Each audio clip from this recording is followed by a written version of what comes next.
Hello, this is an incredible day, and I'm going to try not to cry, because I'm a woman and I cry. I'm going to start off with reading a verse that gripped my heart at a very young age and inspired me to do my part in this world as a woman, as a Christian, as a lover of liberty and humanity.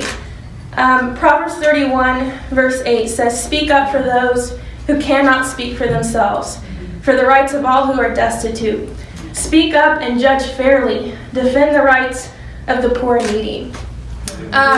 These words were inspired by God, the author of everything that is and was and will be. But they were spoken through a mother to her son, a mother whose son had become a king. And I love my country. I love the United States of America.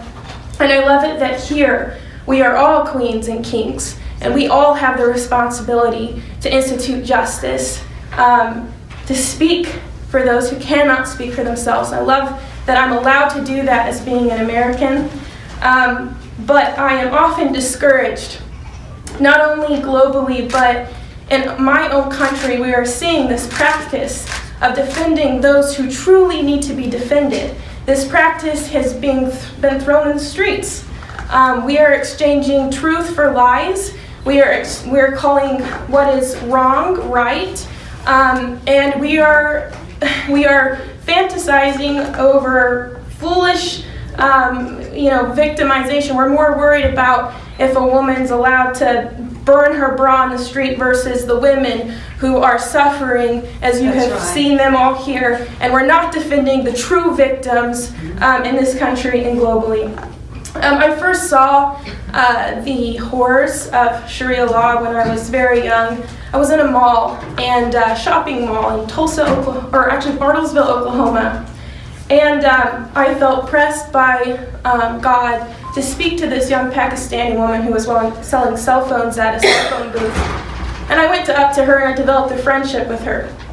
But she made it very clear that we needed to keep our friendship secret, and that we should only meet at the shopping mall. She was scared of her father killing her. When she first told me, I thought it was a joke, because I didn't think such things would be possible in the United States of America. Our friendship developed. I considered her a sister. I would go eat lunch with her very often. There were many times in our conversation she would break. She would lay down her prayer mat and she would pray. She was a devout Muslim. After a while, her uncle caught us talking. I had shared my faith with her, which was a big offense. I never saw Galale again. I never heard from her. She told me she was scared that she would be killed, and I couldn't get a hold of her after our friendship. I saw it again when I had another friend who was Saudi, who came to the U.S. to try to escape the oppression of her family, and her family came here and beat her to near death. She had the scars to show it and the missing teeth to show it. Eventually, I found my way to Lebanon, to the Syrian border, where I wanted to do my part to help these women more.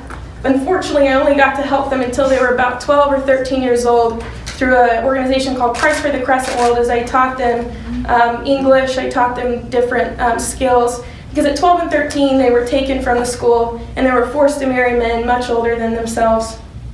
And oh, how they envied me. At that time, I was not engaged nor married, and they wanted to be like me.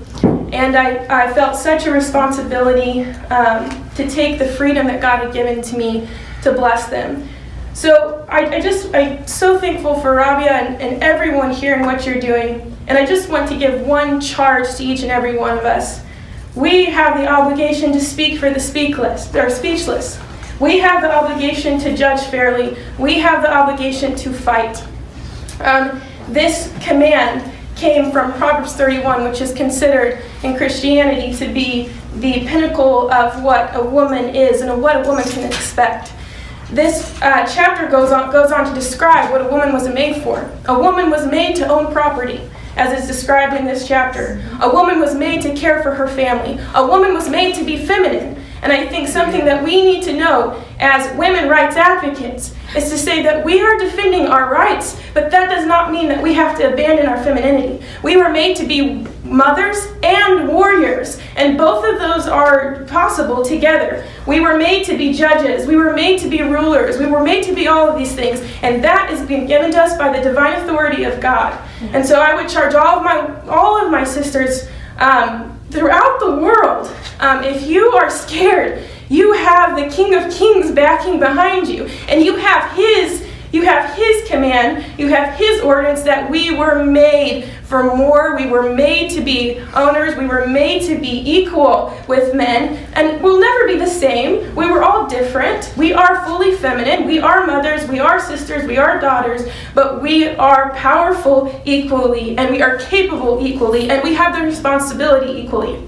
I will also say one more thing. This command from God to speak for the speechless was given from a mother to a son.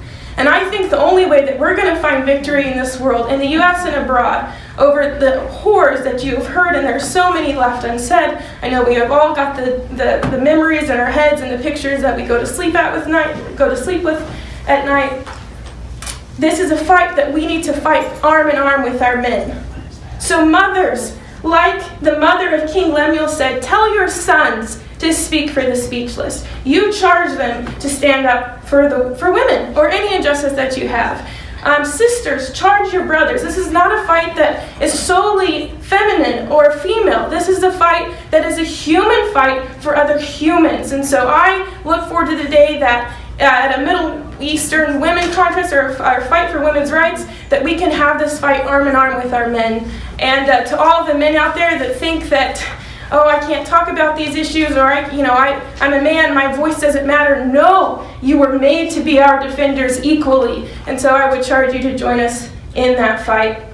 I would just conclude all this to say that, unfortunately, the horrors of child marriage, the horrors of honor killings have come to the United States of America, and it is here. So from 2000 to 2010, over 250,000 children were forced into marriage, and that's what we know of.